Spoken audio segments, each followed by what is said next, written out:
Good morning, and wake up, wake up, wake up. Yes, it's Mr. Snackable, and I have a snackable for you on today. You may be wondering what are snackables. They're simple. They're words of wisdom to help you personally win in life. That's it. They're words of wisdom to help you win in life. And so I have some time tested, I have some field tested, I have some research-based principles that will change your life. All right, but before we get ready to jump into our lesson, I need you to do me a favor. I need you to go get your school supplies, go get your pen, go get your notebook, and get ready to take some notes. And for my students who like to roll and scroll, I want you to open up your note app so you can take some notes. So today, instead of me giving you the snackable, it's Sunday, I'm going to give you a sermonic snackable. What's a sermonic snackable? Sermonic snackable are words of wisdom to help you win in life. Before you go to church and hit like the main and get the main course meal, I'm going to just give you a little appetizer, something to wet your whistle, something just to, to carry over until you get to your house of worship or wherever you watch your worship. All right, so let's get started. I want to ask you a question. Have you ever given somebody a gift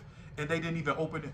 So, come on, seriously. Have you ever given somebody a gift and they didn't open it? I mean, you took time out of your day just to do some research, to do some inventory, to think about the gift that they want. I mean, you was putting some thought into it. You was passionate about looking for a gift. You was methodical. You was comprehensive. I mean, and then it get to the point that they didn't even open the gift when you gave it to them. I'm telling you, listen, why are you talking like that? Because there is nothing worse than leaving a gift unopened when that gift can change your life. Come on. Did you hear what I said? There is nothing worse than leaving a gift unopened when that gift can change your life. All right, where you going with this whole gift thing? It's not Christmas. Where you going with it? Yeah, let me tell you, God is giving you a gift. Come on now.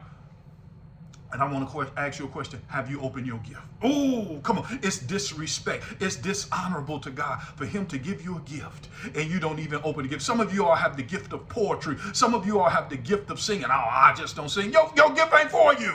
You can sing. You got skills like Johnny Gill, and you can sing so well you'll make Stevie Wonder. Come on, I'm telling you, you have a gift, but you don't even want to use it. You have the gift to play, but you don't even play. You have the gift to speak, you don't even speak. You have the gift to write. And this is another one that many of us don't even give attention to. You have the gift of empathy, passion, and love, and you don't even exercise your gift.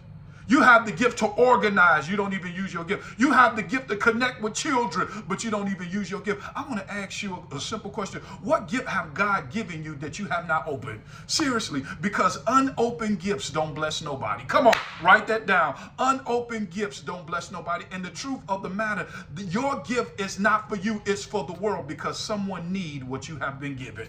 Come on, write that down. Someone needs what you have been given because your gift, the more you use it, the more it grows. Your gift is not like a battery. The more you use a battery, it drains, but your gift is like a muscle. The more you use it, it gets stronger. This is what I want to know on today. Will you use your gift?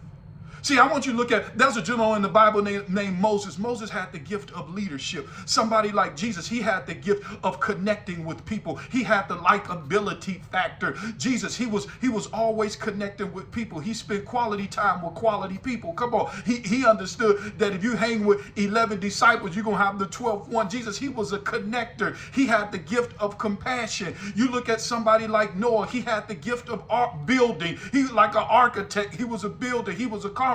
You look at Martin Luther King, he had the gift of vision and voice. He brought 250 people to Washington and told them, I have a dream. Come on. And he was letting them know, if you don't have a dream, you can borrow my dream. Come on. You look at somebody like Whitney Houston. She had the gift of singing. You look at Oprah Winfrey. She had the gift of storytelling and empathy, and also the gift of authenticity. And authenticity is the daily practice of letting go of who you think you're supposed to be and embracing who you really are. Some of you all, you stay on your Apple phone. You need to thank Steve Jobs, the co-founder of Apple, because he had the gift of creativity and innovation. Listen, what are you getting at? When is your name going to be on this list?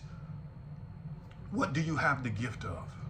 Do me a favor. Today, I need you to open up your gift because the world been waiting for it. That's all I have for you all on today. My name is Mr. Snackable. And do me a favor. Become the solution that the world is looking for. That's your gift. All right. We'll talk to you tomorrow. Have a great day.